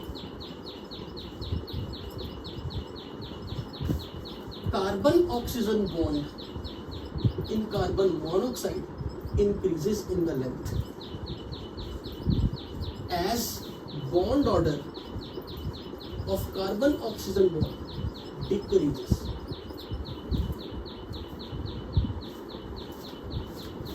I hope कि आपने ये सब किया हुआ था, है ना? ये सब कर लिया हुआ था ना. So nothing new. तो यहां पर एक सिंपल सा क्वेश्चन यहां पे वर्ड यूज होगा, जब भी किसी, हाँ बस एक मिनट, जब भी कभी किसी लिगेंड में पाई बॉन्ड होगा, जब भी किसी लिगेंड में पाई बॉन्ड होगा, like CN minus NO plus, जब भी किसी लिगेंड में पाई बॉन्ड होगा उसमें हमेशा ये साइनर्जी बॉन्डिंग होगी. Ligand will act as a Lewis acid, क्योंकि ये इलेक्ट्रॉन पेयर एक्सेप्ट कर रहा है पाई बॉन्ड में. पाई बॉन्ड में it will act as Lewis acid, metal will act as Lewis base. So we call such ligands as pi acid ligand. Pi acid ligand because they act as Lewis acid and metal की fully filled d orbital as a donor atom है metal, Lewis base. तो आपसे simple question पूछा जाता है कुछ इस तरह से कि अगर मैंने यहां पे एक कंपाउंड ले लिया MnCO5 प्लस और एक ले लिया VCO6 माइनस, तो अगर आप यहां पे देखो मेटल के ऊपर नेगेटिव चार्ज जहां ज्यादा आएगा, मेटल इलेक्ट्रॉन रिच हो जाएगी. जितनी मेटल इलेक्ट्रॉन रिच होगी वो उतना बेटर डोनर होगी, बेटर पाई इलेक्ट्रॉन डोनेट करेगी दूसरी तरफ. तो अगर आपको कोई पूछे कि यहां कार्बन ऑक्सीजन बॉन्ड लेंथ को कंपेयर करना है, कार्बन ऑक्सीजन बॉन्ड लेंथ अगर यहां x एंगस्ट्रॉम है और यहां y एंगस्ट्रॉम है, तो आप कंपेयर किस बेसिस पे करोगे? जहां मेटल पे पॉजिटिव चार्ज होगा उसके लिए बैक बॉन्ड में भेजना इलेक्ट्रॉन को मुश्किल है, तो कार्बन मोनोऑक्साइड के एंटी बॉन्डिंग में इलेक्ट्रॉन्स के जाने की प्रोबेबिलिटी घट गई, तो वहां का बॉन्ड ऑर्डर डिक्रीज होने से बच जाएगा. और अगर बॉन्ड ऑर्डर डिक्रीज होने से बच गया तो वहां की बॉन्ड लेंथ इंक्रीज होने से बच जाएगी. तो मैं बोलूंगा यहां bond length, carbon oxygen bond length x will be smaller than y, क्योंकि जितना मेटल पे नेगेटिव चार्ज होगा उतनी ज्यादा टेंडेंसी मेटल की होगी इलेक्ट्रॉन्स को ट्रांसफर करने की एंटी बॉन्डिंग ऑर्बिटल में कार्बन मोनोऑक्साइड की. और जितनी इलेक्ट्रॉन डेंसिटी कार्बन मोनोऑक्साइड में आएगी उतना यहाँ का बॉन्ड ऑर्डर घटेगा, उतनी बॉन्ड लेंथ बढ़ेगी. So based on such kind of complexes आपने मेटल का ऑक्सीडेशन नंबर देखना और फिर वहां से बताना किसमें पाई बॉन्ड को डोनेट करने की टेंडेंसी ज्यादा है, कहाँ carbon monoxide good Lewis acid है. अगर कोई मुझे पूछेंगे यहाँ Lewis acidic character carbon monoxide का कहाँ ज्यादा है, मैं कहूंगा यहाँ ज्यादा है जब वेनेडियम पे नेगेटिव चार्ज है. वेनेडियम पे नेगेटिव चार्ज है तो CO मांग रहा है इलेक्ट्रॉन, और अगर मैंगनीज पे पॉजिटिव चार्ज है तो वहां back bonding is less probable. तो जितना मेटल पे नेगेटिव चार्ज होगा कार्बन ऑक्सीजन बॉन्ड की लेंथ बढ़ेगी. More electron rich metal in metal carbonyl, more will be pi bonding, larger the bond length, larger carbon oxygen bond.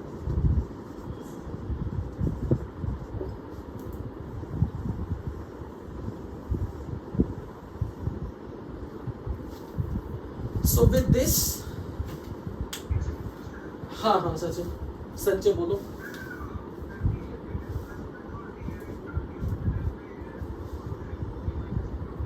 होने दो, पर positive charge है ना मेटल पे, तो मेटल पे पॉजिटिव, अगर याद हो संचय, तो अगर आयनाइजेशन एनर्जी का टॉपिक जब कभी किया था तो मैंने ये चीज बोला था कि जब भी किसी एटम के ऊपर पॉजिटिव या नेगेटिव चार्ज आ जाए तो डिसीजन उसका चार्ज लेता, भले उसकी कॉन्फ़िगरेशन कैसी भी हो। याद है कभी ऐसी बात हुई थी कभी? तो यहां हम उसी कॉन्सेप्ट पे चल रहे हैं। आप ये अगर कह रहे हो कि मैंगनीज के पास डी इलेक्ट्रॉन ज्यादा है, वेनेडियम के पास कम है, बात नंबर ऑफ डी इलेक्ट्रॉन की नहीं है, बात है इफेक्टिव न्यूक्लियर चार्ज की। तो मैंगनीज पे पॉजिटिव चार्ज आ चुका है तो डिसीजन अब वही लेगा उसका, क्योंकि डोंट फॉरगेट देयर आयन, और आयन में properties are very closely related to Z by E ratio of the metal ion. I hope you got the answer. Yes और no? Is that okay Sanjay? Okay, so with this I am going to end up the meeting. If you have any query, ask me before I close the meeting finally. हाँ पूछो।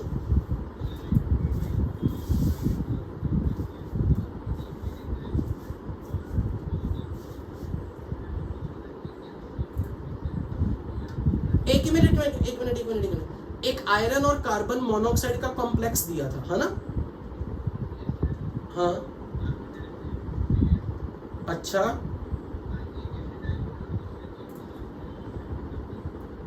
ठीक है। तो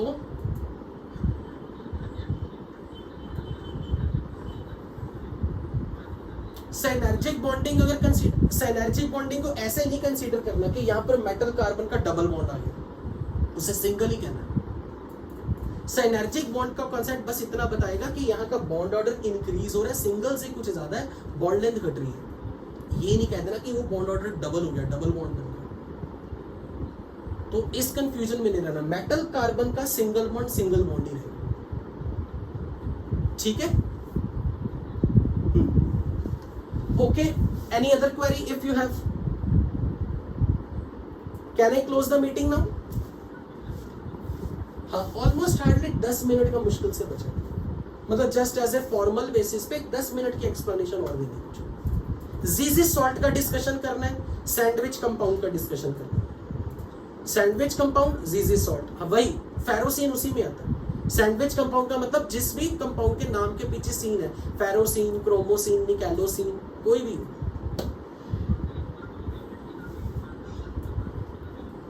वो तो एक question की फॉर्म में करना हमने बस, ठीक है? ओके बच्चों, going to end up this meeting. Okay जी, वेलकम। ओके बच्चों।